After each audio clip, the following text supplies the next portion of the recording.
Comenzamos a grabar la porción de la Torá o la parashá número 14. Se titula Vayera, o yo aparecí, o y me mostré. O sea, cualquiera de las dos.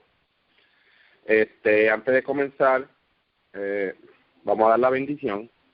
Bendito eres tú, oh Creador, Rey del universo, Creador de los cielos y la tierra, que das entendimiento y sabiduría para guardar tu ley y entenderla de todo corazón. Bendito eres tú, Adonai, dador de la vida, la cual tu justicia es justicia eterna y tu Torah la misma verdad. Baruch Hashem Adonai Olam, bendito sea el nombre de nuestro Señor por siempre. Amén y amén. Amén y amén. Ok, comenzamos con la sinopsis de esta parashá. El Creador se reafirma ante Moshe las 4 expresiones de la redención: descendencia de Rubén y Shimón, descendencia de Levi, genealogía de Moshe y Aarón, el comienzo de la redención, libre albedrío, primera plaga, sangre, segunda plaga, las ranas, tercera plaga, los piojos, cuarta plaga, animales dañinos, quinta plaga, muerte del ganado egipcio por epidemia, sexta plaga, llagas y séptima plaga, granizo. Bien. ¿Alguien iba a decir algo? No, disculpa, no me había dado cuenta que tenía el micrófono abierto. Ok. Bien, cuando el Creador se reafirma en Moshe, dejándole saber que Él fue, Él es y Él será, aludiendo a su línea de tiempo trascendental, rompiendo en sí las dimensiones de tiempo y espacio como omnipotente y omnipresente, le deja saber a Moshe sobre su pacto y alianza con la nación de Israel por medio de las promesas de los patriarcas, los cuales se manifestó como, ¿verdad?, pongo entre comillas, Shaddai.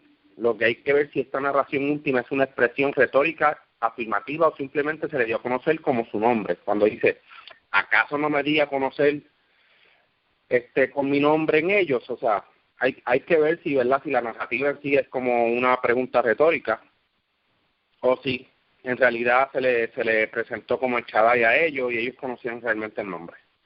El versículo 6 y 7 del primer capítulo me parece interesante recordar las 4 expresiones de redención, lo cual dice así: en consecuencia, dile a los israelitas que, número 1, yo soy el Creador y los sacaré de la opresión de Egipto. Número 2, los salvaré de sus trabajos forzados. Número 3, los redimiré con brazos extendidos y con grandes actos de justicia.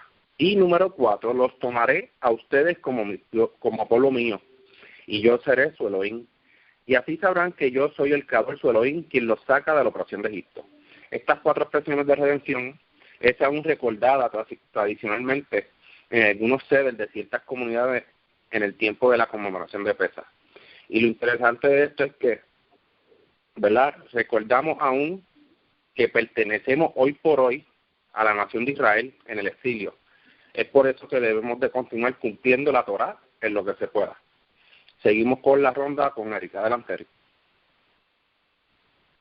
Sí, gracias. En el versículo 3, capítulo 6, versículo 3, donde dice aparecía Abraham, ahí dice Vaera, ¿cierto? De ahí viene el nombre de la parashá. Abraham, Isaac, Jacob, bajo el nombre del Dios Todopoderoso, pero en mi nombre, el Eterno, no me notifiqué a ellos. Entonces nosotros podemos entender aquí que esto puede ser una pregunta. Ya yo no he encontrado ninguna versión, ninguna traducción donde esto se le ponga aquí un signo de pregunta, pero al parecer es una pregunta, porque si no, ¿cómo es posible? Esto no puede ser una afirmación, porque el nombre del Eterno lo conocía incluso Adán y Java, conocían el nombre. Entonces por eso es que se podría entender que esto es una forma de pregunta. No me notifiqué a ellos y también establecí mi pacto con ellos para darles la tierra de Canaán. Bueno, ese es el comentario por ahora que quería hacer con respecto al versículo 3. Gracias. Gracias, Are, por el aporte. Sí, estoy totalmente de acuerdo en que el nombre del Creador se conocía desde el principio y pues se sigue conociendo. Incluso, ¿verdad? Para seguir abundando un poquito más y dar a entender, darle hincapié a lo que acabas de mencionar. A Moshe se le fue dado el nombre y ese nombre el Creador tenía que ir donde los ancianos y decir, mira, el Creador ha dicho esto, o sea, era como que el dato contundente para decir, mira, es verdad, porque me imagino que los ancianos sí conocían del nombre Y yo, ¿verdad? Lo traje para ser un poco abierto en cuanto al tema, ¿verdad? Y poner énfasis en estos puntos. Seguimos con la ronda con Ilian. Adelante, Ilian. Sí, quería darle el dato de que sí hay una traducción, se le llama la traducción Kadosh, que creo que de todas las traducciones que tengo, creo que es la única que me aparece esa, ¿verdad? Ese versículo y esa parte de que se dice con el signo de pregunta, como si fuera una pregunta retórica. Dice, yo me aparecí a Abraham, Isaac y Jacob como el Shaddai, no me hice conocer a ellos por mi nombre. Y dice el tetragramón, y cierra con signo de pregunta. Que creo que, ¿verdad?, para los que a lo mejor quieran indagar más y eso, pues que sepan que sí, que hay una traducción donde aparece, ¿verdad?, esa parte del versículo en forma de pregunta retórica, como que ¿acaso ellos no sabían mi nombre? Como que, y da ese hincapié, como que es una pregunta que se contesta sola, como que obvio, sí, ellos conocían mi nombre. Y nada, siguiendo, ¿verdad?, más abajo, cuando habla que ahí vemos cuando Moshe se acerca, cuando el Creador le habla a Moshe, y Moshe le dice como que ¿acaso cómo voy a ir yo? O sea, los israelitas no me van a escuchar a mí, menos el faraón, yo que soy torpe al hablar. Y es ahí cuando el Creador le dice como que vas a ir donde te pondré a tu hermano como profeta, o sea, él te va a ayudar y va a hablar por ti. Entonces vemos también que parte de esta paracha, vemos que el Creador le dice a Moshe de antemano que el faraón se va a poner terco, que él lo va a poner terco.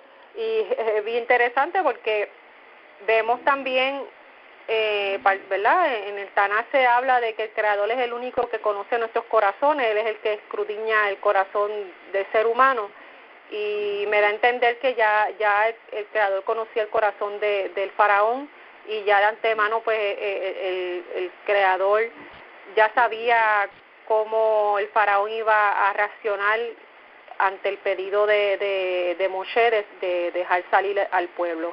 Otra cosa bien interesante también que podemos, ¿verdad?, seguir indagando sobre esta parasha es que cuando en un principio cuando Moshe va donde Faraón le dice deja salir al pueblo al desierto para que haga sacrificio a nuestro Dios.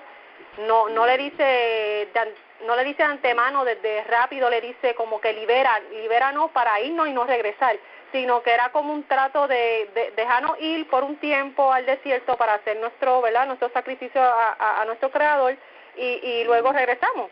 Por decirlo así, se podía haber entendido el faraón lo pudo haber entendido de esa manera, y en todo caso cuando Moshe le dijo, le propuso esto, igual el faraón dijo no, ni para salir a hacer sacrificio ni para nada van a salir, porque obviamente pues ya Faraón está como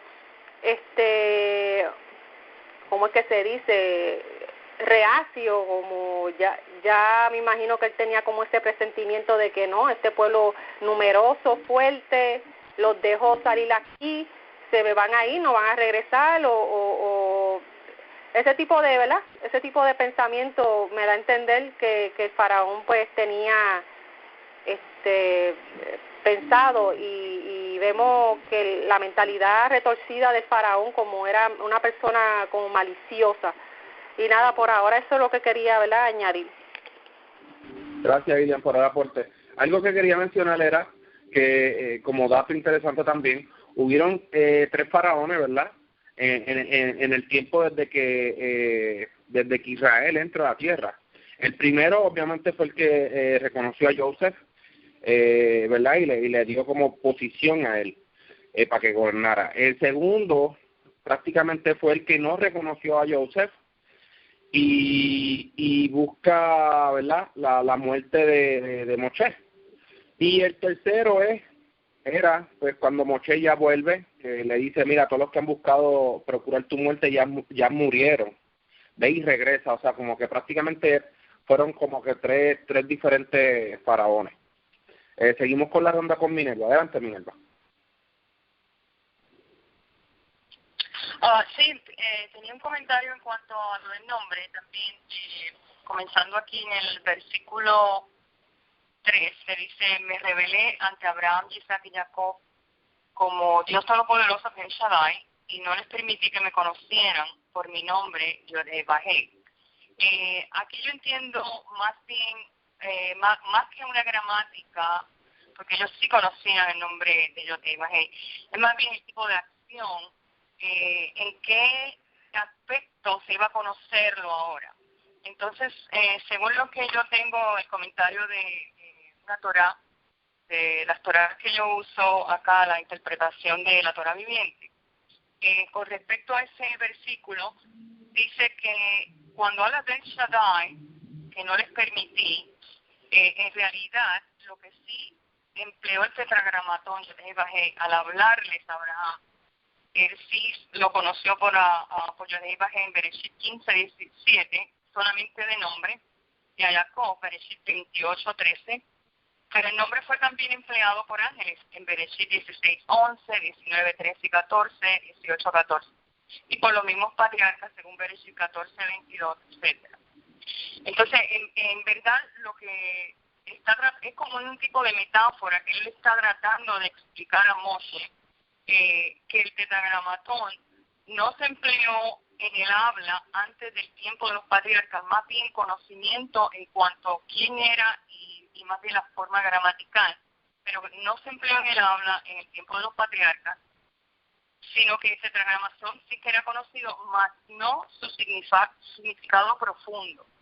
Entonces, ¿qué explica Rambam en cuanto a esto? Dice que esto fue porque los patriarcas sí recibieron un tipo de profecía o un tipo de conocimiento profético desde el nivel asociado con el nombre Shaddai, en tanto que solo Moshe lo recibió desde el nivel asociado con el tetragramatón.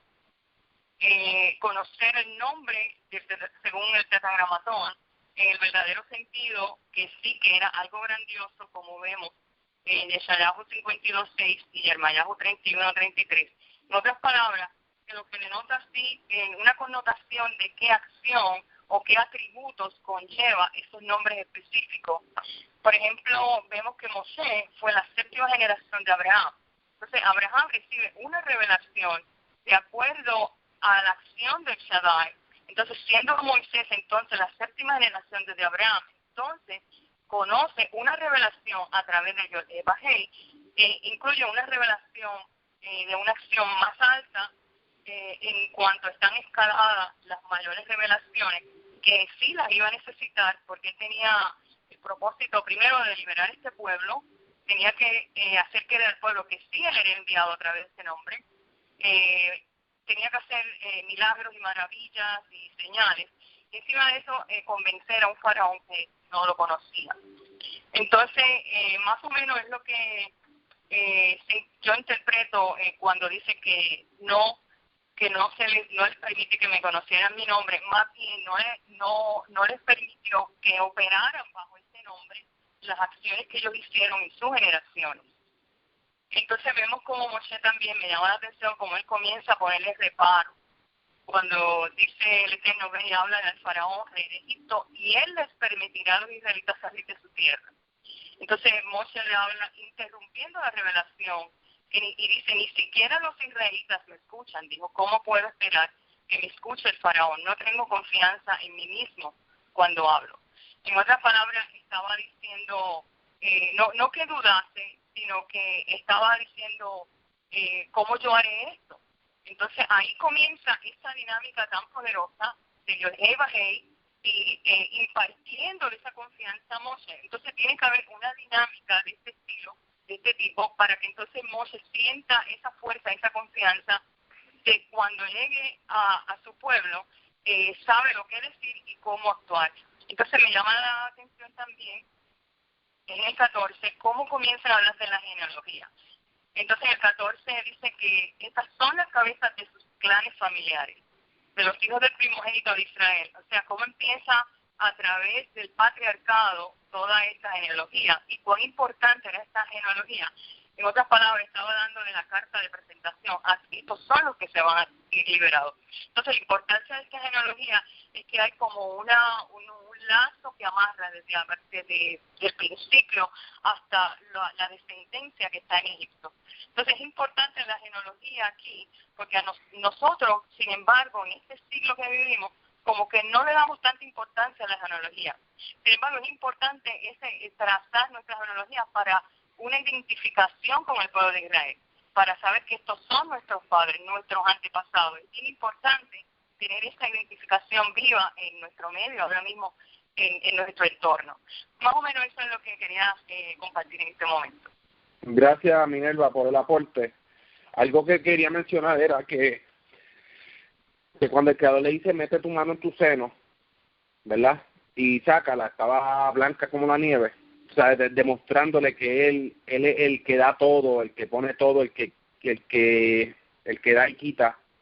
Interesante cuando Moshe le dice, pero es que eso mismo, como que yo soy o torpe del habla, y el Creador no le dice, voy a hacer algo en ti, arreglarle eso, o simplemente, no te preocupes, ve allí y habla, que yo haré algo para que hables bien. No, le dice, mira a tu hermano Aarón, no te va a recibir bien. O sea, prácticamente hay cosas que pasan y se basan en el entorno. A veces no tiene que ser, ¿verdad? A pesar de que el Creador le dice, mete tu mano en tu seno y sácala.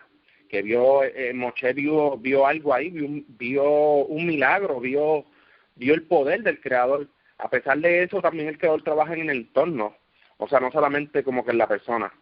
Así que lo traje, ¿verdad?, como dato interesante. Aquí Moshe iba a ser el que iba a juzgar a Misraín. Obviamente el Creador es el que estaba, ¿verdad?, por encima de todo. El Creador es el que le da la orden. Y Aarón, su hermano, el profeta. Solamente fijarnos bien en los textos y las traducciones, quien tenía el bastón en un principio, o sea, el palo que se convirtió en serpiente, el palo, ese era el que tenía Moshe. Así que Aarón, su hermano, tiene el mismo palo para mostrar los milagros a la vista de Paró, mientras Moshe, ¿verdad?, el que juzgaba mientras recibe las palabras del Creador. Entonces, es Moshe quien le dice a Aarón lo que tiene que hacer, ya que en un principio el que muestra como difícil de lengua para hablar con Paró era Moshe. Se dice que el Nilo también era un río sagrado para los egipcios, era como una deidad o relacionado a algo similar. Es por eso que el primer golpe de la plaga fue en y me imagino que es para evitar, ¿verdad? De ahí es que ellos se alimentaban prácticamente. Por ahí empezó el Creador. Seguimos con la ronda con Eric. Adelante, Eric. Gracias. Sí, quería avanzar al capítulo 7, el versículo 1, donde dice que el Eterno dijo a Moshe, mira, yo te he constituido como Elohim para Faraón, para Paró, y tu hermano Aarón será tu profeta. Aquí, como donde menciona que yo te he constituido como un Dios o como un Elohim para Paró, para Faraón, es una respuesta bastante contundente, digamos, para las personas que dicen que Elohim se refiere solamente a dioses, porque aquí está hablando de Moshe, que era una sola persona, ¿cierto? Y dice que lo constituyó como Elohim para Faraón. Entonces, se han hecho algunas exegesis y algunos artículos que explican acerca de la palabra Elohim, la cual también se puede traducir como poderoso, como juez, ¿cierto? También puede traducirse como dioses en relación a los dioses falsos, pero también puede aplicarse a una persona, puede aplicarse a alguien poderoso, a alguien con poder, o también puede aplicarse al Dios de Israel. Bueno, ese es mi comentario por ahora. Gracias, Ari, por el aporte. Seguimos con la misma línea con Miriam. Adelante, Miriam.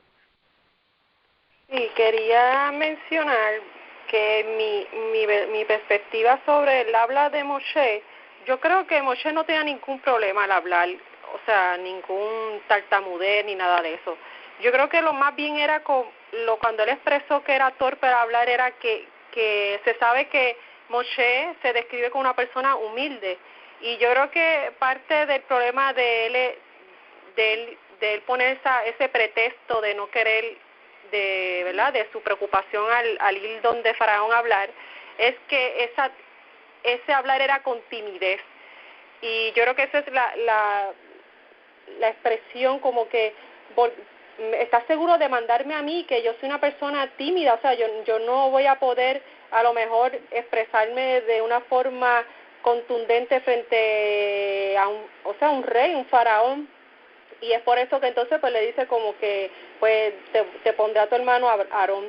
Y yo creo que más bien era eso, o sea, no había nada que arreglar en Moshe, era más bien Moshe, yo creo que Moshe no se sentía preparado, se sentía cohibido, tímido al enfrentarse ¿verdad?, a alguien tan poderoso, entre comillas, que como lo era el faraón. Y yo creo que más bien era como él habla de lo que tenía que ver era con la actitud, con ese miedo, esa timidez, esa cohibición que sentía, ¿verdad?, Moshe al pensar que se tenía que enfrentar ante faraón. Otra cosa que quería mencionar es que es bien interesante que el creador va primero y cuando ataca, ¿verdad?, cuando da su primera plaga es al agua, y sabemos que el agua es fuente de vida. O sea, sin agua no puede haber vegetación, no puede haber nada. Y vemos que eso es el primer, ¿verdad?, el primer acto es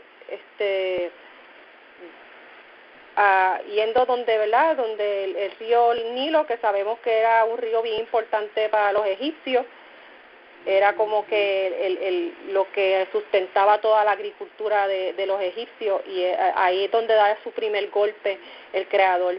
Otra cosa bien interesante también que mencionó Eric es que sí, vemos que Moshe, cuando se emplea la palabra Elohim en este relato, es que Moshe iba a ser un juez, o sea, Moshe iba a juzgar al faraón, iba a juzgar a los egipcios. Y es bien interesante, ¿verdad?, ver que esa palabra se puede emplear de diferentes, ¿verdad?, formas según el contenido. Hay que primero, ¿verdad?, leer el contenido de lo que se está hablando para entonces poder entender en qué concepto se está utilizando y se está empleando la palabra Elohim. Y nada, hasta ahí quería, ¿verdad?, añadir por el momento. Gracias, Ian, por el aporte. Quería mencionar que hay un término, ¿verdad?, en Bereshit, no un término, una expresión también que se dice que los hijos de Elohim se corrompieron con los hombres, y después se dice que ahí salieron los gigantes y demás. Pues realmente, pues, la palabra también, Elohim, es como mencionó Eric, que tiene múltiples, ¿verdad?, usos, según la expresión, según lo que se está hablando. Incluso ahí se está hablando de los jueces grandes, los reyes, esta gente poderosa. Y pues nada, quería traerlo como dato interesante. Seguimos con la ronda con Minerva. Adelante, Minerva. Sí, lo que quería traer también sobre la palabra Elohim, me acuerdo de Bereshit, que en el principio Elohim creó los cielos y la tierra. Entonces, como dijo Eric, no solamente se trata de señalando al creador, sino también la parte de hacer justicia. Entonces, en el Bereshit, pues se asocia el nombre Elohim o el título de Elohim con creación o con naturaleza. Entonces aquí vemos a un Moshe que se asocia con ese verbo de Elohim o ese título de Elohim en cuanto a que él iba a afectar directamente a la naturaleza para hacer los prodigios de parte del Eterno, para que entonces el faraón creyera, para suavizar el corazón del faraón, porque estaba muy endurecido. Entonces, si vemos desde la primera plaga, habla de las aguas, y si nos vamos entonces, estoy comparándolo con el Bereshit, que dice que en el principio las aguas estaban arriba, había una división entre las aguas de arriba y las aguas de abajo, más el espíritu de Elohim se movía entre las aguas. Entonces, vemos cómo el primero ataca las aguas. Eso sería más o menos de las 10 plagas, en el mismo orden en el que fueron las cosas creadas en el principio.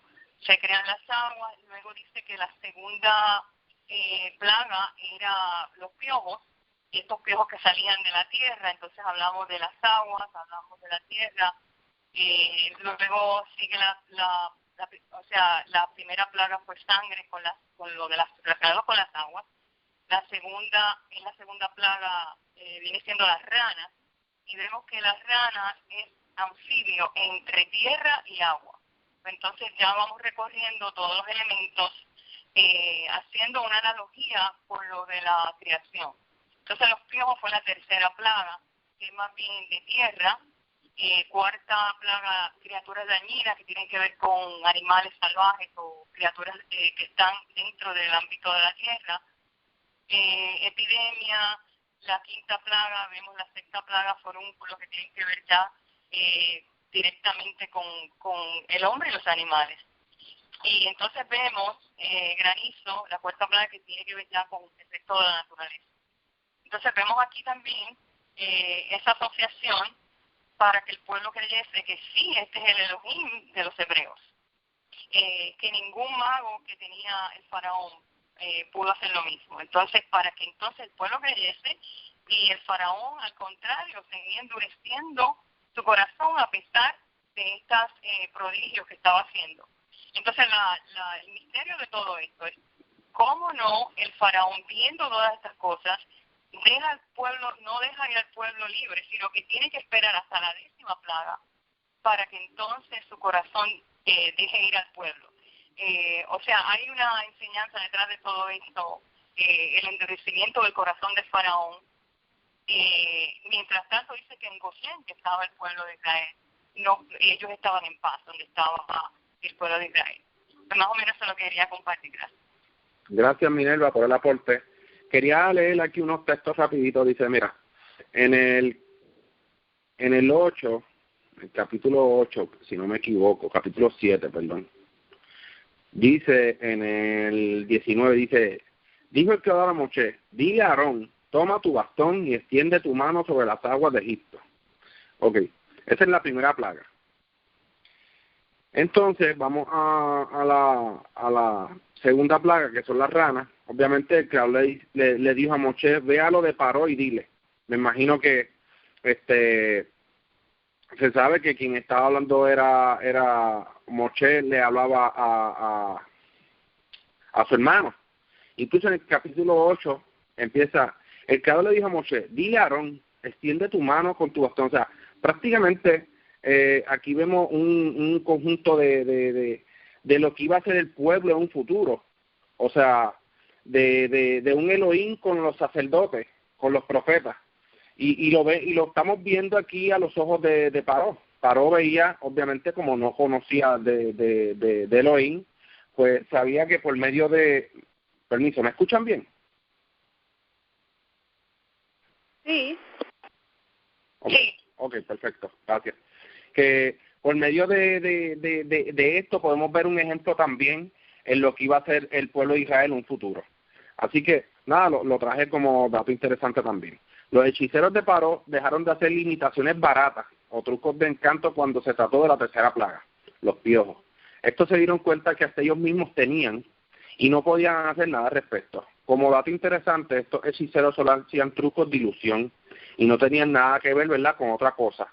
Todo desmontado como lo ven aquí, en la tercera plaga. Así que el Creador, aunque puso terco el corazón de Paró, estos hechiceros solo sabían engañar por medio de sus actos. Esto lo vemos hoy en día con los ilusionistas, los magos, ¿verdad?, con los que hacen trucos. Todos tienen una fuente, todo tiene una raíz de cómo se hace. Hay un programa que se llama, ¿cómo es que se llama ese programa? El mago lo hizo de nuevo. No sé si saben cuál es. Pues hay veces que por divertirme, pues a veces los pongo a ver cómo es que se hacen los trucos y yo digo, ya sea la verdad que tontería, o sea, cómo se hace. Y yo creo que también parte de estos hechiceros también eran estos trucos baratos, por eso eran como de encanto, porque a la misma vez te engañaban, te dejaban, y yo creo que hasta los grupos, ¿verdad?, las sectas cristianas también vemos cómo esta gente tienden a hacer de estos de hipnosis y hacer engaño, en fin. En el caso también lo quería mencionar porque en el caso de Saúl pasa, ¿verdad?, un caso diferente a pesar de que es casi similar, simplemente que aquí se trataba de otra nación haciendo algo a ojos del pueblo, ¿verdad? Y en el capítulo de Shemuel se trata del pueblo practicando las cosas que el mismo Creador prohibió para su pueblo y en su tierra. Así que, como bien, el Creador también prohíbe estas prácticas. O sea, como que, esta gente lo estaba haciendo, mira cómo salió. O sea, no se atreven a hacer lo que esta gente hace. Y una de las cosas era practicar estas cosas. Por la ronda con Ilian. Adelante, Ilian. Después seguimos con Eric. Ok. Creo que acaba de escribir Eric. Anyway, dijo que siguiéramos con la ronda, que tuvo un problema. Quería mencionar que es bien interesante que en el capítulo 8, cuando Faraón le dice a Moshe y a Aarón, intercede por mí delante del Creador para que quite las ranas, cuando se da cuenta que sus magos no pudieron resolverle, ¿verdad? No pudieron, hasta ese momento ya no podían imitar las plagas. Y es bien interesante como menciona que sí, existen personas que tienen la sabiduría de la ciencia y del ilusionismo, y los cuales, pues, ¿verdad? Pueden utilizar ese tipo de ciencia para, por decirlo así, ¿verdad? Para engañar, ilusionar, hacer creer, hacer ver una cosa y que no sea en realidad eso. Y vemos que hasta ese momento, pues ya ahí los magos ya no pueden, de Faraón ya no pueden, ¿verdad? Imitar las plagas del Creador, y le dice entonces Faraón a Aarón y a Moshe como que oren por mí, pídanle a su Elohim que interceda y que quite esto. Entonces vemos que cuando pasa eso, al poco rato, ya que el Faraón se ve aliviado de verdad de que las ranas se fueron, vuelve de nuevo su corazón a endurecerse. Y vuelve entonces el Creador y le dice a Moshe, dile a Aarón que extienda su vara y que golpee el polvo, etcétera. Entonces vemos que más adelante vemos en ese mismo capítulo 8, que los mismos magos de Faraón se dan cuenta y dicen, en verdad es el dedo de Elohim, o sea, ya nosotros no podemos hacer, nuestras manos están atadas, o sea, nuestros trucos ya no funcionan más, esto de verdad es un castigo, es un juicio de un Dios verdadero. Y hasta los mismos magos, ¿verdad? Es bien interesante cómo ver, ¿verdad?, estos idólatras aceptar y ver con claridad que esto era algo más allá de un poder más allá que ellos no pueden explicarse y que no pueden imitar. No es un truco de un Dios falso de ellos, sino que es algo que está fuera de su control. Y hablando de control, vemos que, como mencionó ahorita Minerva, que es bien interesante que el Creador utiliza la naturaleza. O sea, el Creador, Elohim, utilizó su misma creación para hacer, ¿verdad?, su juicio, hacer las plagas. Y yo siempre, ¿verdad?, he pensado, sé que algunos de ustedes también lo han pensado, que todas estas cosas que a veces suceden de la naturaleza, huracanes, temblores, adicional de tener una explicación científica, ¿verdad?, porque todos tienen una explicación del por qué suceden, yo creo que también eso está regido por unas leyes que el Creador le dio. La naturaleza tiene unas leyes que el Creador les otorgó, y el Creador tiene también control de la naturaleza, de su creación, de todo, ¿verdad?, de todo lo que sucede. El Creador tiene un control de ello por medio de las leyes que le dio a la creación. Y es bien interesante ver cómo aquí el Creador pues utiliza su creación para hacer, ¿verdad?, estas plagas, estas maravillas que sucedieron frente a los egipcios y frente a los israelitas. También vemos que aquí el Faraón en cierto punto le da permiso a Moshe y Aarón, como que sí, vayan al desierto y hagan sus sacrificios a su Elohim, pero por favor, ora por mí para que tu Elohim me quite esta plaga, y vayan y hagan sus sacrificios. Y quería, ¿verdad?, retomar algo que se había mencionado anteriormente, que parte del plan del por qué los sacrificios de los israelitas tenían que ser fuera de Egipto, es porque los sacrificios iban a ser de cabras y de becerros, cabras, etcétera, de esos animales que para los egipcios eran dioses, porque si se buscan, buscan un poco de historia de los dioses egipcios y eso, vemos que la mayoría eran mitad humano y cabeza de animal, y uno de los más importantes, dentro de la cultura egipcia era el becerro, la cabeza de cabra, cabeza de águila, etcétera. Tenían muchos dioses con una imagen de animal con cuerpo humano. Entonces, pues para ellos, habíamos mencionado que para los egipcios los israelitas eran como un tipo de abominación el trabajo que hacían, que era el de pastorear, y era por eso, porque pues era como un insulto para ellos el hecho de que pastorearan un dios de ellos. Entonces, pues más insulto sería que sacrificaran a uno de sus dioses dentro de Egipto. Y es por eso que la necesidad de que los israelitas tuvieran que salir de Egipto para ofrecerle holocausto, sacrificio a Elohim, al Creador. Y es bien interesante, ¿verdad?, el hecho de que Faraón estaba con este titubeo de que sí, los dejo ir, no, ahora no. Sí, los dejo ir, ay, ahora no, era como un jueguito que tenía, y es bien interesante también saber que el Creador ya sabía, el Creador ya estaba preparado para todos estos cambios que iba a tener el Faraón de decir sí, no, negarse y después decir que sí, cada vez que se sentía, ¿verdad?, aliviado de una de las plagas. Y hasta el momento eso es lo que quería añadir.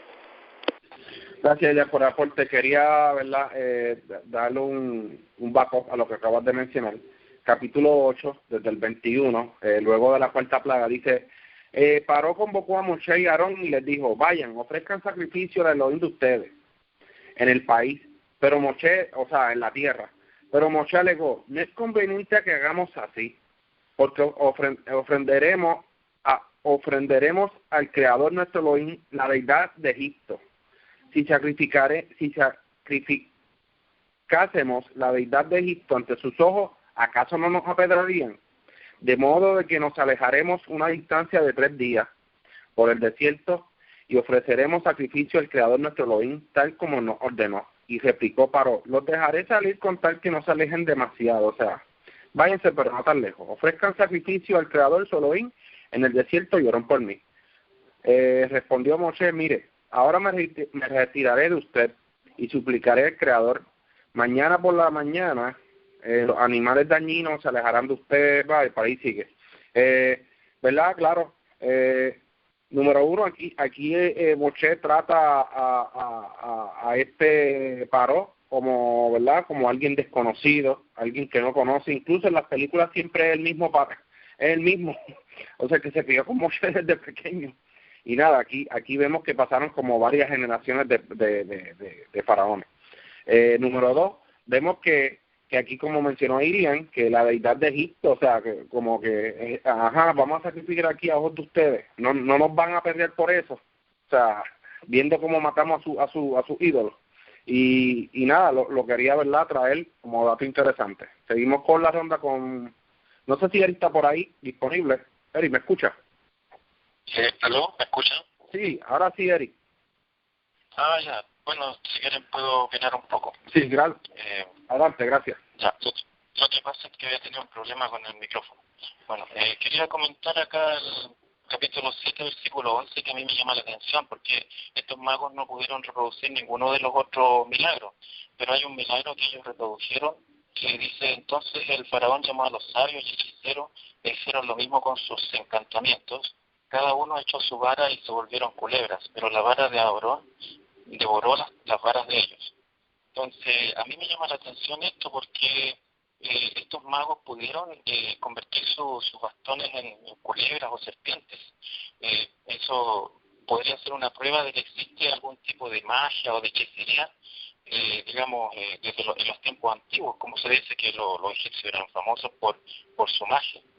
Es posible que hayan existido, digamos, algún tipo de encantamientos para convertir, digamos, un pedazo de madera en un animal, no sé, pero a mí me da la impresión de que eso es lo que dice el texto.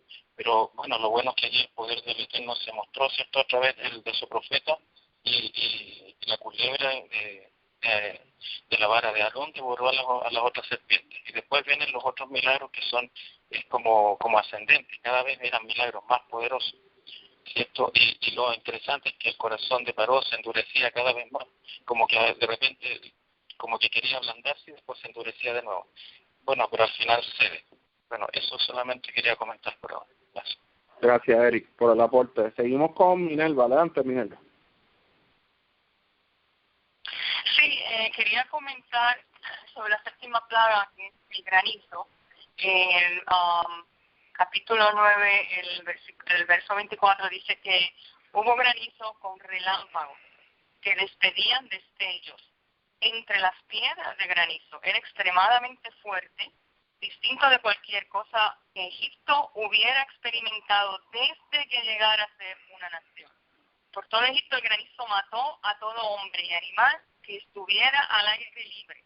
El granizo destruyó todas las plantas de exterior e hizo añicos todo árbol de los campos. Y dice que solo en Goshen, donde vivían los israelitas, no hubo granizo. Y esta es la séptima plaga. Entonces lo que estaba mirando aquí, que realmente lo que se habla de este granizo, que despedían destellos, dice el Targum, dice, o un fuego que se precipitaba, o fuego que se lanzaba, o fuego mortal, o fuego independiente, o fuego que se hacía al granizo. Y la expresión puede también traducirse como destellos de relámpagos uno tras otro, o fuego incesante, una masa de fuego, o relámpagos en zigzag. Aquí les dicen que denota una lluvia de meteoritos. O sea que esto fue bien intenso, bastante fuerte. O sea que me parece ver a mí como que después de cada plaga va creciendo el daño que iba haciendo y seguía el faraón endureciéndose. Sin embargo, dice que en Goshen no cayó ese granizo. O sea que es para ver que verdaderamente, si él no cedía, y vemos como la última plaga de los primogénitos, hasta ahí llegó el faraón, hasta que realmente le dolió a él como persona en su corazón, porque le tocó a él en persona. O sea que él no veía el daño que estaba haciendo en Egipto hasta que le tocó a él personalmente. Entonces también hay ciertas interpretaciones, no sé cómo si ustedes han visto algunas interpretaciones que dicen que fue un total de 7 semanas todas las plagas. Y yo he visto otras interpretaciones que dicen que quizás fueron hasta 3 meses. Me parece a mí que entre medio de cada plaga hubo un descanso, luego va Moshe otra vez al faraón, regresa otra vez sin la respuesta del faraón y vuelve o sea, de 7 semanas a 3 meses. Algunas son más específicas, por ejemplo, las primeras 3 dijo 7 días, me imagino que hubo un descanso, luego la novena plaga creo que por 3 días, y así sucesivamente. Pero sin embargo, algunos comentarios dicen que fueron más. No sé si algunos quieren comentar en eso. Hasta aquí Gracias, Minerva, por el aporte. Se escuchó entrecortado eso último. No sé si habéis terminado. Si puedes confirmar. Sí, no. Lo que quería saber es si algunos de ustedes habían leído algo en cuanto a la duración de todas las plagas, cuánto fue el total, porque algunos comentarios dicen 7 semanas, otros dicen que fue más, y he leído uno que dice que fueron hasta mucho más de 3 meses. Y eso era más o menos lo que quería aportar. Gracias. Ok, gracias, sí. Quería mencionar algo aquí que, ¿verdad? Todo lo que se dice es interesante porque todos los aportes son interesantes. Pero aquí en la séptima plaga quería comenzar con algo que me chocó, porque yo digo, rayo, ¿verdad? El creador lo que quería, el creador tenía un plan, y el plan era endurecerle el corazón al faraón, mostrar sus maravillas, su poder y sacar a su pueblo. Pero mira lo que dice aquí. Dijo entonces el Creador a Moshe, levántate de madrugada, preséntate ante Paró y dile, así ha dicho el Creador de Elohim de los hebreos, deja salir mi pueblo para que me adoren, porque esta vez enviaré todas mis plagas sobre tu corazón, sobre tu sirviente y tu pueblo, para que sepas que no hay otro como yo en toda la tierra. Bien puede haber extendido mi mano contra ti y haberte castigado a ti y a tu pueblo con una epidemia y habrías desaparecido de la tierra. Sin embargo, te he mantenido vivo por el siguiente motivo, a fin de mostrarte mi poder y así proclamar mi nombre en toda la tierra. Pero tú aún pisoteas a mi pueblo impidiéndole salir. Yo leí esto y yo dije, wow, como que, rayo, sí, es verdad, el Creador pudo haber matado a Egipto con una plaga y ya, y simplemente el pueblo salir de allí. Pero no, ese no era el plan del Creador. Sin embargo, vemos, ¿verdad? Todas estas plagas, todo esto que tiene un sentido, las deidades de Egipto, porque según había leído un tiempo atrás de que cada plaga, ¿verdad? Cada de estas 10 plagas tenía algo con relación a las deidades de Egipto. Es por eso que, excepto la última, que creo que tuvo que ver con la muerte de los primogénitos, algo tuvo que ver, pero lo que quiero llevar es que cada plaga tenía relación con algo de sus deidades. Sí, sabemos bien que es un entorno natural, desastres naturales, como el Creador muchas veces pues trabaja para castigar a naciones, eso lo vemos hoy en día. Pero sí, me estuvo bien, ¿verdad? Como dato curioso estas expresiones, como que, sin embargo, te he mantenido vivo por el siguiente motivo, o sea, a fin de mostrarte mi poder y así proclamar mi nombre en toda la tierra. Seguimos con la ronda con Eric. Adelante, Eric. Sí, gracias. Bueno, acá en el capítulo 9, versículo 31, hay un dato que dice que el lino y la cebada fueron destruidos por la plaga de granizo, porque la cebada ya estaba espigada y el lino en caña. Pero el trigo y el centeno no fueron destruidos porque eran tardíos. Ya, interesante esto porque de aquí también se puede inferir cuál es el aspecto que tiene que tener la cebada para comenzar el nuevo año, porque los judíos caraítas, ¿cierto?, en Israel revisan las espigas de cebada para ver si se rompen, si se quiebran con facilidad, basado en este texto y en otros, para saber si se puede comenzar el nuevo año, el mes llamado Nisan, que generalmente se le denomina así, que en la escritura aparece como el primero de los meses, ¿cierto? Porque después en el capítulo 12 ya se establece Pesaj y nosotros sabemos que eso cae en el mes primero. Ya, eso quería aportar por ahora, gracias. Gracias, Eri, por el aporte. Seguimos con la línea con Ilian. Adelante, Ilian. Sí, quería mencionar que, adicional a lo que mencionaste de las plagas que tienen referencia a, ¿verdad?, a los dioses de egipcios, creo que la última de la muerte de los primogénitos pudiera haber sido el significado pudiera haber sido por el mandato de Faraón de haber mandado ¿verdad?, a matar a los bebés nacidos los niños varones, mandados a ahogar, a tirar al río. Recordemos que los niños que nacieron no eran primogénitos, los de los hebreos. Era cualquier bebé varón que naciera para esa época. Pero en el caso de los egipcios, pues el Creador va directamente con los primogénitos, y sabemos que la progenitura es algo que se menciona mucho, ¿verdad?, en las escrituras, y yo creo que en diferentes culturas la progenitura era algo bien importante, especialmente cuando tiene que ver con el legado que o sea, cuando el rey, cuando era posiciones como de rey, a quien heredaba el trono era el primogénito. Yo creo que eso fue una de las cosas que más le dolió al faraón cuando vio a su primogénito morir, porque esa era la sucesión de poder, o sea, ese era el que le iba a suceder, es que se dice, no me acuerdo, después me pueden corregir, el que era el que le iba a sustituir cuando él muriera. Otra cosa bien interesante que Minerva mencionó es que vemos la forma de gobernar del faraón. Faraón era un gobernante malo, o sea, era un gobernante que no le importaba su propio pueblo, sino que era su arrogancia era tan grande que no le importaba que su pueblo estuviera sufriendo por las plagas, mientras él estaba, tú sabes, en cierta manera bien, hasta que toca esa última plaga que lo toca directamente a él, y ahí es que ¿verdad? Que siente ese sufrimiento que su pueblo estaba sintiendo. Y yo creo que una de las cosas del por qué muchos egipcios se fueron con los hebreos cuando, ¿verdad? Cuando partieron de Egipto, yo creo que fue también por eso, porque muchos egipcios me imagino que estuvieron defraudados de cómo manejó su líder, su faraón, cómo manejó toda la situación.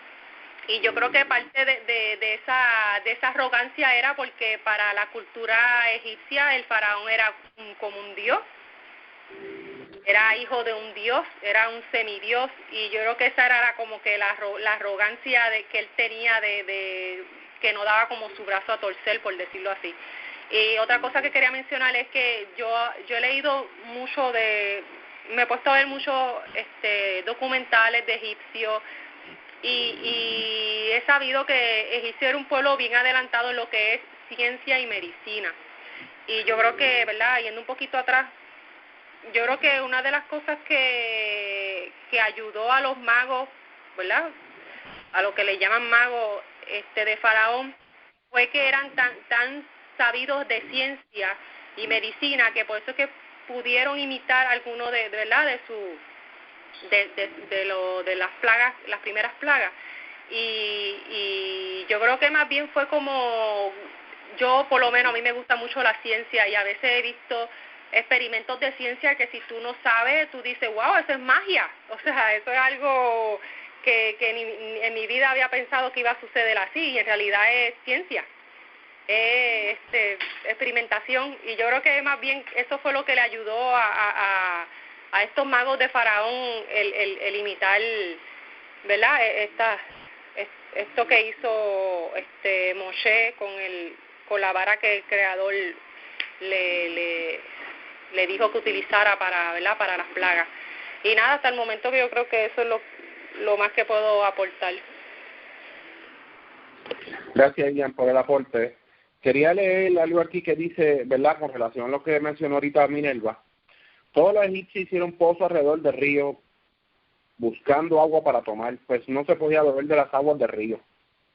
Se cumplió más o menos un periodo de 7 días desde que el creador golpeara al río. O sea, me imagino yo que, ¿verdad? No sé con exactitud, eso habría que buscarlo después. Luego se puede hacer los aportes, ¿verdad? Después que se comparta el video, se pueden hacer el aporte sobre esto, cuánto tiempo fue que estuvo, pero por lo menos aquí habla de que se cumplió, ¿verdad?, 7 días desde que el creador golpeara el río. O sea, me imagino que pudo haber sido un lapso de un mes, 2 meses, ¿quién sabe? No, realmente la escritura no narra así cuánto tiempo estuvo entre, porque se ve que hay un diálogo, ¿verdad?, de Aarón con Paró. Entonces Paró le dice a Moshe, entonces Moshe se regresa otra vez, el creador después le dice a Moshe, ve donde Paró. Me imagino que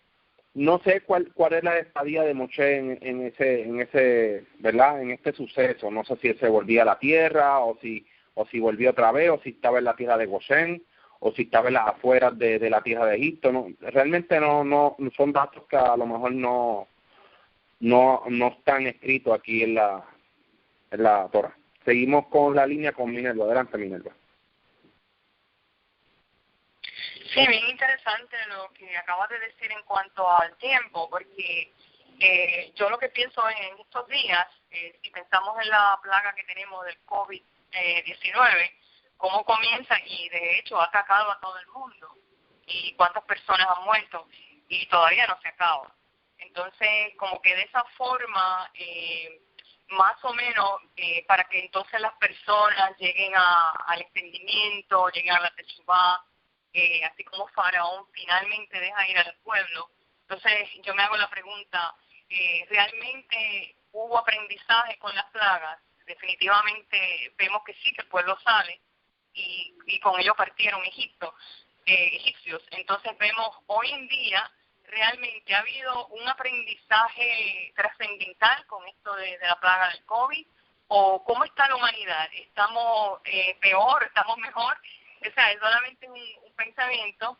Entonces también quería añadir sobre cuando el Eterno se le revela a Moshe como Yod-Heh-Vah-Heh, el nombre, el tetragramatón, el Yod-Heh-Vah-Heh implica, o ese nombre representa un atributo de misericordia cuando dice que hace misericordia a millares. Entonces nos hacemos la pregunta, ¿dónde está la misericordia en esta plaga? Pues mira, sencillamente lo puedo ver, y está bien claro, que él pudo haber sacado el pueblo con una sola plaga del primogénito, dio con el faraón inmediatamente, pero él la dejó para lo último. Él ni siquiera comenzó con la gente, él comenzó con la naturaleza, con las aguas, y volvía, pero decía que el corazón del faraón se endurecía.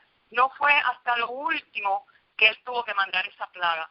Entonces aquí vemos la misericordia que él extendió hasta lo último para que el faraón pudiese dejar libre al pueblo. Entonces ahí hay un atributo de misericordia, que con esa plaga él pudo haberla hecho una sola vez y el pueblo haber salido, y sin embargo no la dejó hasta lo último. Es una perspectiva simplemente que quiero compartir. Pues más o menos eso es lo que quería. Gracias. Gracias, Minerva, por el aporte. Quería mencionar que sí, gracias a todo, ¿verdad? A todo esto que se ha dicho, se va aprendiendo cada vez más, y estos aportes ayudan a que otras personas puedan entender un poquito más, ¿verdad?, sobre la perspectiva caraíta, sobre la escritura. Y yo creo que la idea fundamental de todo esto es crear estos aportes de cada uno personal, y que pues quien nos escuche, ¿verdad?, puedan entender que esto es un camino individual, esto es un camino personal. En este camino se sabe que, ¿verdad?, leyendo la Torá, hubieron, ¿verdad?, podemos sacar que hubieron egipcios que cuando vieron todo esto que pasó, hubieron egipcios que se fue con el pueblo de Israel. Lo menciono porque a través de nuestras enseñanzas, a través de lo que estamos proyectando, también pueden haber personas que se entornen al camino del Creador, esa techuga, ese arrepentimiento, como se mencionaban otras veces, y volver a estos caminos de que el Creador quiere para su pueblo. El Creador, cuando saca a su pueblo, vemos bien claro y contundente que se fueron egipcios, vieron este poder, dijeron, espera, no hay ningún Dios como este, como el de los hebreos, yo tengo que seguirlo. Y nada, y quería ¿verdad?, mencionar esto porque son aprendizajes, son cosas que vamos llevando paso a paso. Seguimos con una ronda rapidito, ¿verdad?, que estamos ya fuera de tiempo. Seguimos con Eric. Adelante, Eric. Sí, gracias. Bueno, un pequeño comentario que estuve viendo acá en un medio National Geographic, donde dicen que todas estas plagas, la mayoría por lo menos, son perfectamente factibles con una erupción volcánica. ¿Ya? Entonces puede que el Eterno haya provocado una erupción cerca de ese lugar, y llegaron las cenizas, hubieron tinieblas, se contaminaron las aguas con una resina roja, algo así, y por eso las ranas salieron. Entonces aquí explican un poco, tratan de explicar científicamente, dicen que sí que es posible que ocurra todo esto con fenómenos naturales. Pero bueno, nosotros, haya sido con alguna erupción o no, lo importante es que nosotros confiamos en la palabra del Eterno, creemos en sus enseñanzas, ¿cierto?, lo que nos dice la Escritura, y esto es todo para provecho de nosotros, porque aquí todos los errores que cometieron el faraón, los egipcios, los errores que cometió el pueblo antiguo de Israel, los patriarcas, todo eso a nosotros nos deja una enseñanza, y tenemos que entender cuál es esa enseñanza y no cometer los mismos errores nuevamente. Bueno, ese es mi comentario por hoy. Gracias, Eric, por el aporte. Seguimos con una ronda rapidito con Ilian. Adelante, Ilian. Sí, yo creo que yo vi ese documental, el que acaba de mencionar Eric, y es bien interesante. Yo digo, el creador es dueño de todo, la ciencia le pertenece también al creador, y independientemente cómo es que la ciencia quiere explicar estos fenómenos que ocurrieron, ¿verdad? Durante el relato del Éxodo, yo creo que lo más importante es entender que todo proviene del Creador y como mencioné en un principio, es bien interesante ver cómo el Creador utiliza su misma creación para, ¿verdad?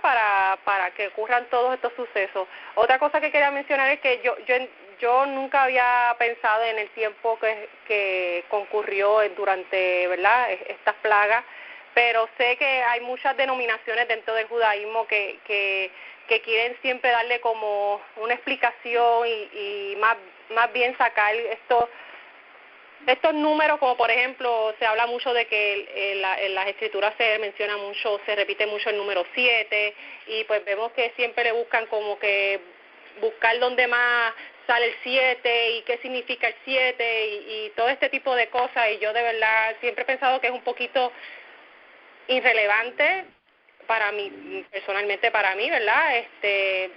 Pero sí por lo que mencionaste tú, Daniel, y lo que mencionó Minerva, yo creo que tiene que haber pasado más de 7 días para que sucediera todas estas plagas y se viera como que este efecto de las plagas en el pueblo egipcio. Y nada, adicional a eso, no tengo más nada que añadir. Gracias, Ilian, por el aporte. Sí, pudieron haber pasado tiempo dependiendo, porque realmente la sangre, ¿verdad? En un río, cuánto tiempo lleva en limpiarse, el olor, todo eso puede llevar tiempo. Lo más probable es que ya había la segunda plaga, las ranas salieron a consecuencia de ciertas cosas, ¿me entiendes? Y a lo mejor el río todavía estaba con peste, todavía estaba la primera plaga aún en activada, en el sentido de que todavía había residuos, y no creo, ¿verdad? Esto del tiempo, esto es un factor que el que está fuera del tiempo, pues para nosotros a lo mejor sí hubo, como mencionó Minerva, del COVID, que todavía seguimos estando, ¿verdad? Con esto hay que saber hasta cuándo, ¿verdad? Si son cosas, planes del Creador, que yo asumo, ¿verdad? Que sí, también hay un plan detrás de todo esto, y yo creo que son datos interesantes que se siguen aportando. Seguimos con la ronda con Minerva. Adelante, Minerva. Sí, también veo el aspecto, mirando la cultura egipcia y todo lo que ellos creen o creían que era una cultura muy próspera, las consecuencias económicas luego de todas esas plagas, se devastó completamente el pueblo de Egipto. Precisamente por la misma dureza del faraón, lo hubiese dejado ir. Para nosotros verlo desde una perspectiva más amplia, cómo todo afecta a todo, cómo todo depende de todo, que todo es, digo yo, orquestado con un propósito, y todo tiene un propósito en el aspecto espiritual y repercute siempre en lo físico, en las cosas que vemos. Pues más o menos yo creo que yo no tengo más aportaciones en este momento. Gracias. Bueno, gracias a todos. Si no hay más ningún aporte, comentario, les deseo a todos. Chao a todos. Chao a todos.